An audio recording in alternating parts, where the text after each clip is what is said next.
여러분, 혹시 한 문명이 하루아침에 통째로 뒤바뀌는 걸 상상해 보신 적 있으세요? 지배자부터 무기, 심지어는 건국 신화까지 모든 게 다 바뀌어버리는 거죠. 이게 무슨 공상과학 소설 같은 이야기냐고요? 아닙니다. 이건 고대 일본에서 실제로 일어났던 아주 거대한 역사적 미스터리입니다. 오늘 바로 이 수수께끼를 한번 파헤쳐 보겠습니다. 자, 4세기 일본으로 한번 가볼까요? 이 시기가 바로 일본 역사의 거대한 분기점입니다. 마치 누가 역사의 한 페이지를 그냥 찢어버리고 완전히 새로운 페이지를 써내려간 것처럼 갑자기 지배계급의 성격이 뿌리부터 바뀝니다. 그리고 그 극적인 변화는 고고학적인 증거들이 아주 명백하게 보여주고 있죠.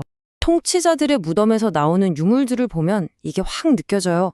그전까지는 주술적인 권위를 상징하는 거울이나 구슬 같은 게 나왔는데 갑자기 철제 갑옷, 거대한 칼, 그리고 말을 다루는 데 쓰는 마구들이 쏟아져 나옵니다. 평화로운 제사장들은 어디 가고 갑자기 철과 피로 무장한 정복자들이 역사의 무대에 등장한 거죠. 그럼 질문은 딱 하나예요.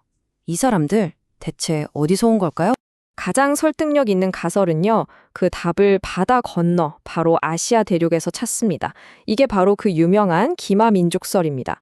역사학자 에가미 나미오가 처음 내놓은 아주 대담한 가설인데요.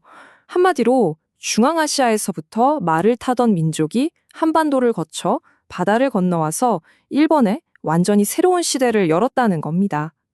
자, 그럼 이 주장을 뒷받침하는 증거들을 하나씩 뜯어볼까요? 이 이론을 떠받치는 세 개의 아주 핵심적인 기둥이 있습니다. 뭐랄까, 하나의 그림을 완성하는 세 조각의 퍼즐 같다고 할까요? 두 번째 증거는요, 이건 뭐 눈으로 보면 바로 알 수 있을 정도로 강력합니다.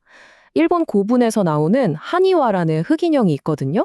이 무사들이 입고 있는 갑옷이나 투구의 스타일이 당시 한반도 남쪽의 가야, 그리고 저 북쪽의 고구려 무사들이 쓰던 거랑 와, 정말 쌍둥이처럼 닮았어요.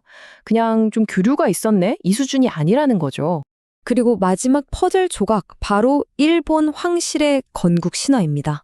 이 신화마저도 대륙의 이야기를 품고 있어요.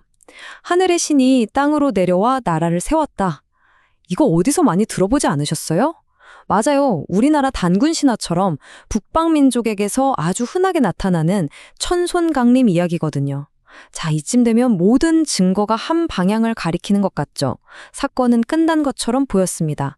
그런데 말이죠. 고고학자들이 전혀 예상치 못한 곳에서 딱 하나의 유물을 발견하면서 이 모든 이야기가 완전히 뒤집어지기 시작합니다. 이 발견 하나 때문에요. 역사학자들이 정말 거대한 혼란에 빠졌습니다. 우리가 정설이라고 믿었던 이론에 아예 근본적인 질문을 던지게 된 거죠. 아니, 이게 어떻게 된 일일까요? 한국 남서쪽, 그러니까 영산강 유역에서 일본 고유의 무덤 양식으로만 알려졌던 열쇠구멍 모양 무덤, 바로 전방후원분이 발견된 겁니다. 이건 정말 엄청난 미스터리였어요. 아니, 일본 고대 국가의 상징 같은 게 왜 한반도 땅에 있는 걸까요? 여기서 결정적인 단서가 바로 시기입니다, 시기. 이걸 보면요, 일본의 무덤들이 한국에서 발견된 것보다 먼저 만들어졌다는 걸 알 수 있어요. 이게 뭘 의미할까요?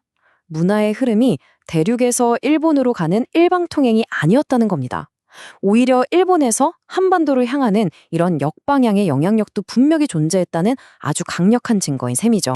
그럼 대체 이 무덤의 정체는 뭘까요?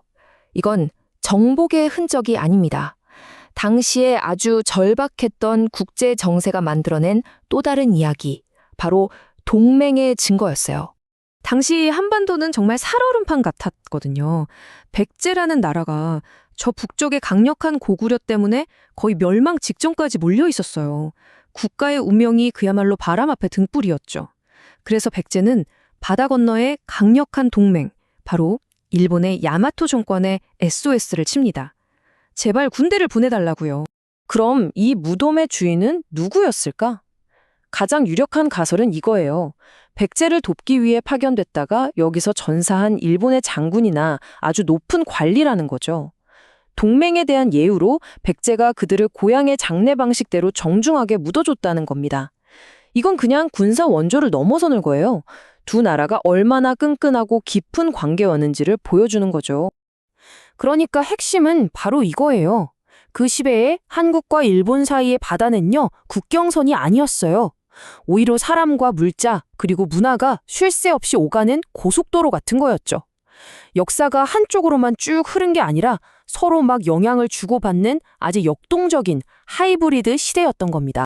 결국 이 모든 걸 보면 하나의 거대한 피드백 순환으로 설명이 됩니다. 자, 보세요. 처음엔 대륙의 기마민족이 한반도를 거쳐서 일본의 새로운 국가의 기틀을 마련해줬죠. 그리고 그렇게 세워진 일본의 야마토 정권이 이제 힘을 키워서 이번에는 거꾸로 한반도의 동맹국인 백제에 강력한 영향력을 행사하게 된 겁니다. 서로 주고받은 거죠. 근데 여기서 마지막으로 아주 중요한 질문이 하나 남습니다. 아니, 만약에 일본 지배층이 한반도의 신라나 가야 사람들이랑 같은 뿌리에서 나왔다면 왜 역사 속에서는 그렇게 서로 못 잡아먹어서 안달인 격렬한 적이 됐을까요? 답은 핏줄에 있지 않았습니다. 바로 냉혹한 전략적 생존에 있었죠. 당시 동아시아의 외교는 아주 간단한 법칙을 따랐어요. 먼 나라와 손잡고 바로 옆에 있는 적을 친다. 일본 입장에서 바로 옆의 위협은 신라였고 바다 건너 멀리 있는 동맹은 백제였던 겁니다. 그리고 일본의 필요가 바뀌었다는 점도 아주 중요해요. 처음 나라를 세울 때는 신라나 가야에서 말, 철, 갑옷 같은 말하자면 전쟁에 필요한 하드웨어를 들여왔어요. 그런데 나라가 어느 정도 안정이 되니까 이제는 국가를 더 세련되게 운영할 소프트웨어가 필요해진 거죠. 바로 백제가 가지고 있던 불교, 문자, 예술 같은 것들이요. 여기에 결정타를 날린 사건이 터집니다. 신라가 가야를 정복해버린 거예요. 이게 왜 중요하냐면 일본의 생명줄이나 다름없던 철 수입 경로가 완전히 막혀버렸기 때문입니다. 이건 단순한 영토 문제가 아니었어요. 일본 입장에서는 군사력과 경제의 뿌리가 흔들리는 그야말로 경제전쟁을 당한 거나 마찬가지였습니다. 결국 우리가 봐야 할 건 이겁니다. 백제와 일본의 동맹은 우리는 한 핏줄이니까 같은 따뜻한 관계가 아니었다는 거죠. 오직 생존이라는 아주 차갑고 현실적인 전략적 필요에 의해서 만들어지고 또 단련된 관계였던 겁니다. 이 복잡하고 흥미로운 이야기는 우리에게 마지막 질문을 던집니다. 역사를 움직이는 진짜 힘은 뭘까요? 우리가 같은 뿌리에서 나왔다는 공유된 혈통일까요? 아니면 어떻게든 살아남아야 한다는 공유된 전략일까요?